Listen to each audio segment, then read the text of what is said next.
Walmart always reminds us to save money and live better. I guarantee truck driver Michael Pruitt doesn't feel that way. What goes around comes around. He got hit with a boot and $500 fine for parking at the Williamsburg Walmart. I'm down here in Kentucky. So did Ryan Bergdahl, who gave WKYT permission to show his video from the same Walmart parking lot. I just was booted, literally, by a R&R parking enforcement.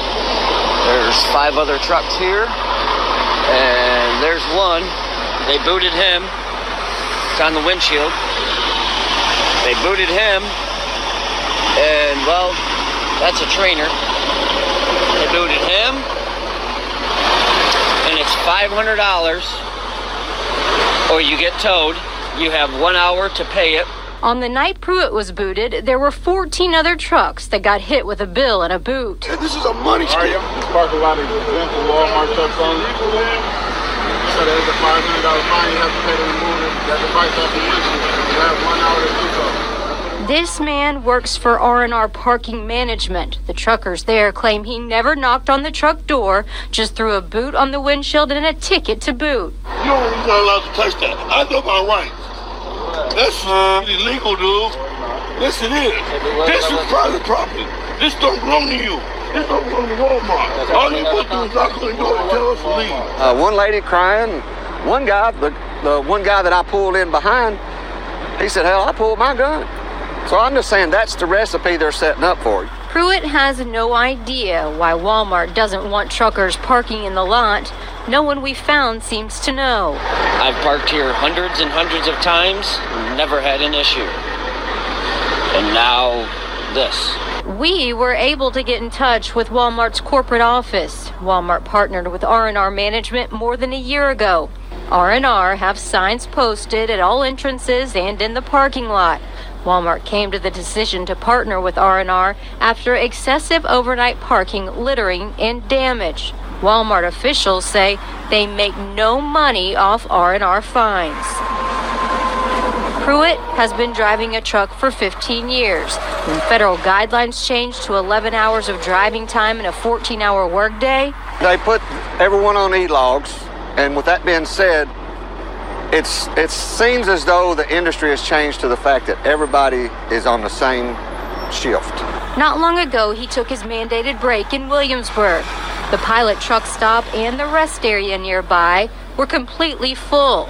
Nowhere to park for the night. And then I pull back up to the road and I see trucks going that way, so I go and they pull in to the Walmart. So I actually followed a truck into the front parking lot of the Walmart. He gets in a row with the other trucks, goes into Walmart, drops about $130 on essentials, and goes back to his truck and goes to sleep. Somebody pecks on my door and I jump up and there's these two guys and they said, "You've been booted. It's going to cost you $500 or a wrecker will be here in a minute." I said, "Do what?" Also, this stretch of I-75 doesn't help between Georgetown and Williamsburg, where there's not many truck stop options. Combine that with timed drives and stops, and a truck driver could get into a jam. Those people aren't hunting that Walmart to park at. They're parking there out of necessity. He says if a business doesn't want truckers, they need more than signs like this. A lot of businesses put up poles that nothing over a certain height could get under. It does seem like $500 times 14 trucks on just one night might cover. Joining us now for the breakdown is WKYT's investigative reporter, Miranda Combs. Miranda, this is very interesting. The video is really what makes this story. So Walmart has partnered with a company that tickets these drivers for parking there?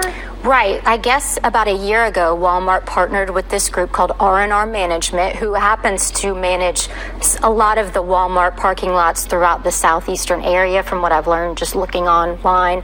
But this company comes in and tickets these drivers $500 and puts a boot, it's actually a windshield boot, over their windshield, and then says basically, you can't, if you don't pay this $500 in cash in 1 hour, we will have a tow truck out here to get you. Well, there are signs posted around. There are, okay? But the trucker's complaint is, why didn't you knock on my door first and give me a warning to move before you just slapped me with $500 fine and a boot?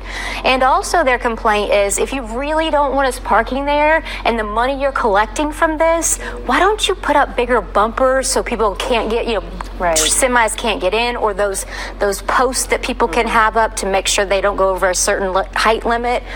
They just feel like there are more precautions that can be put in place to make sure drivers don't go in there instead of getting those fines. If you watch your story and you see some of the video, it gets a little tense. And I would have to imagine that some of these truckers are a little concerned about their safety and the way that this could go and the way this company is managing this whole process. And the truckers feel like actually the company should be worried about their safety as well. Most of these truckers, and I'm not speaking for all of them, but the ones we spoke to are carrying guns with them. So if they're get upset, and as you will see in the video we'll show you tonight, there's the start of some of it where they're actually videoing them putting there's one of the boots on top of the windshield, and it gets pretty intense and quite scary if you've got one guy from this R&R management out there writing these tickets and then a whole group of the truckers come out and start screaming at him.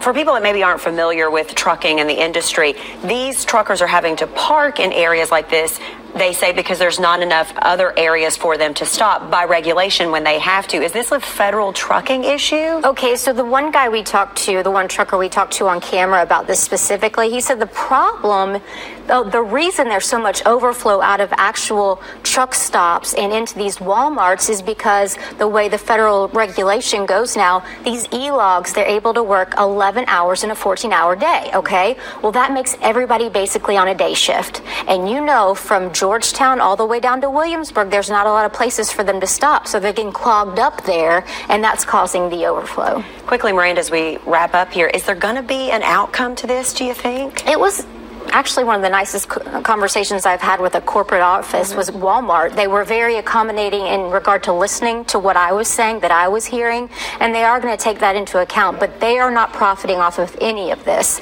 It's just R&R management and the way they're handling it. I told them about that, so they are going to investigate and see if they can maybe clean up their act a little bit. Well, it is an interesting and eye-opening story, and to check out more about Miranda's story, you can go to WKYT.com. Also, check out our Facebook page and let us know what you think. The past you can't change, your future you can change.